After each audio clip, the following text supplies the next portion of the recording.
والصلاة والسلام على رسول الله أشهد أن لا إله إلا الله وحده لا شريك له وأشهد أن محمدا عبده ورسوله صلى الله عليه وعلى آله وصحبه وسلم أما بعد.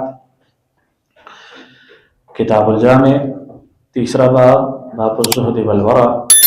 باب کی حدیث نمبر 3 صفحہ نمبر 11. عن ابن عمر رضی اللہ تعالی عنہما قال،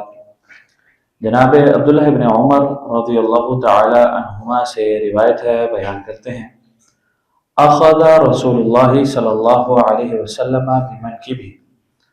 رسول اللہ صلی اللہ علیہ وسلم نے میرے کندھے سے مجھے پکڑا، فقال، اور پھر فرمایا، کن فی الدنیا، تو دنیا میں ہو جا، کأنک غریب، جیسا کہ تو ایک پردیسی ہے، او عابر سبیل، یا راہ چلتا مسافر. وکان ابن عمر، یہاں تک حدیث تھی، رسول اللہ صلی اللہ علیہ وسلم کا فرمان تھا، اور راوی مجاہد بن جبر رحمہ اللہ عظیم تابعی ہیں، بڑے بڑے صحابہ کے شاگردوں میں ہیں، اور عبداللہ ابن عمر رضی اللہ عنہما کے بھی شاگرد ہیں، بیان کرتے ہیں. وکان ابن عمر رضی اللہ عنہما یقول، عبداللہ ابن عمر رضی اللہ تعالی عنہما فرمایا کرتے تھے، اور بعض روایات میں مجھے کہا کرتے تھے، اذا امسیت، جب تو شام کرے، فلا تنتظر الصباح، پھر صبح کا انتظار نہ کر، واذا اصبحت، اور جب تو صبح کرے، فلا تنتظر المساء، پھر شام کا انتظار نہ کر، وخذ من صحتک لسقمک،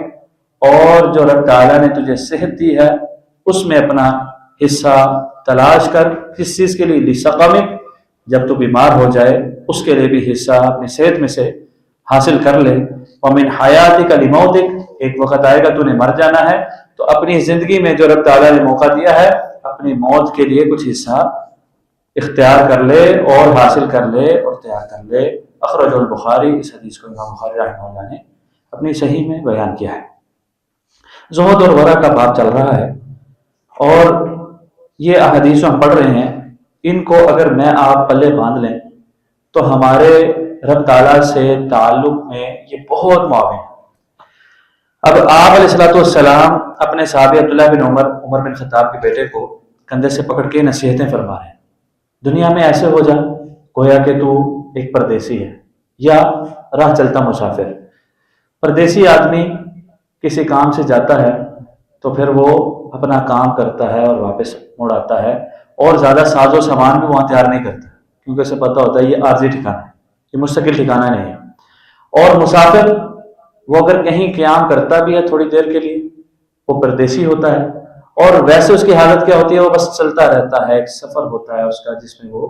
جاری ہوتا ہے، اور اپنے ساتھ وہ کچھ سامان نہیں تیار کرتا. اس کو نہ اپنے کپڑوں کی فکر ہوتی ہے، نہ اس کو اپنی صحت کی فکر ہوتی ہے، نہ اس کو کھانے پینے کی فکر ہوتی ہے. بس اس کو ایک فکر ہوتی ہے، میں نے منزل تک پہنچنا ہے. مسافر کو کیا فکر ہوتی ہے؟ میں نے منزل تک پہنچنا ہے. تو دنیا میں ایسے ہو جا کہ تو پردیسی ہے، دنیا والوں کے ساتھ تیرا تعلق ایک ضرورت کی حد تک ہو. وہاں پر اس دنیا میں تیرا دل ایسے نہ لگ جائے کہ سب کچھ دنیا ہی ہو جائے، اور حالت یہ ہو جیسے ایک مسافر کی ہوتی ہے کہ بس اپنے سفر کی طرف، جو آخرت کا سفر ہے جس طرف میں نے آپ نے ہر ایک نے جانا ہی جانا ہے، راہ فرار تو نہیں، موت آنی ہے اور اس طرف جانا ہے، تو اس سفر کی طرف بس توجہ رکھ، اپنی منزل کی طرف توجہ رکھ. حضور نے ایک دفعہ اپنے صحابہ کے سامنے زمین پہ مٹی کی زمین تھی، چونکہ مٹی میں ایک لکیر کھینچی، سیدھی لکیر کھینچی، اور کہا یہ صراط مستقیم ہے جو جنت کی طرف جا رہا ہے. اور دائیں بائیں مزید کچھ لکیریں کھینچی اور کہا یہ پگڈنڈیاں ہیں، ہر ایک پر شیطان بیٹھا ہے صراط مستقیم سے ہٹانے کے لیے. جب انسان جنت کی طرف اپنا سفر طے کرنا شروع کرتا ہے، شیطان کبھی دائیں سے آتا ہے، کبھی بائیں سے آتا ہے، کبھی سامنے سے آتا ہے، کبھی پیچھے سے آتا ہے، ہر طرف سے حملے کرتا ہے، اور اس کی کوشش ہوتی ہے کہ کہیں یہ شہوات میں مبتلا ہو، کبھی یہ شبہات میں مبتلا ہو، اور کسی طرح یہ راہ راست سے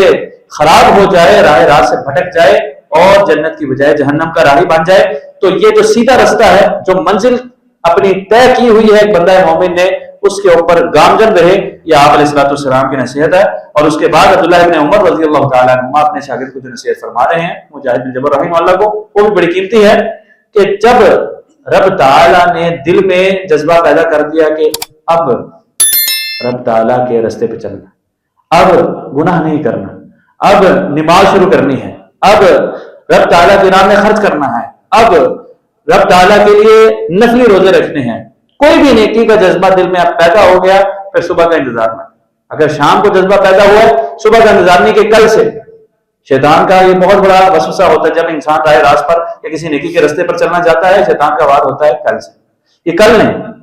صبح ہے تو شام نہیں، شام ہے تو صبح نہیں، کل تو پھر دور کی بات ہے۔ تو ابن عمر فرما رہے ہیں کہ اگر تو نے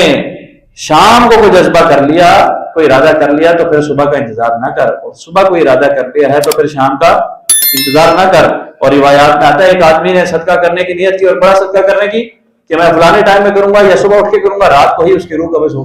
نیت پر تو اس کو اگر مل گیا، لیکن وہ سیر سے رہ گیا۔ جب رب تعالیٰ نے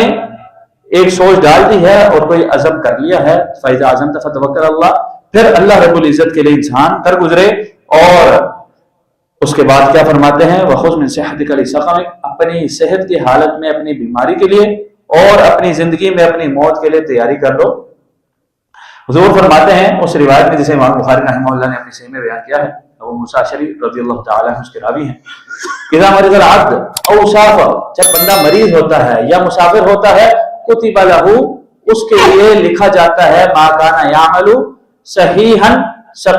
مقیما یا مقیما صحیحا او کما قال، کہ جس طرح انسان عام مقیم حالت میں عمل کر رہا ہوتا ہے اور صحت کی حالت میں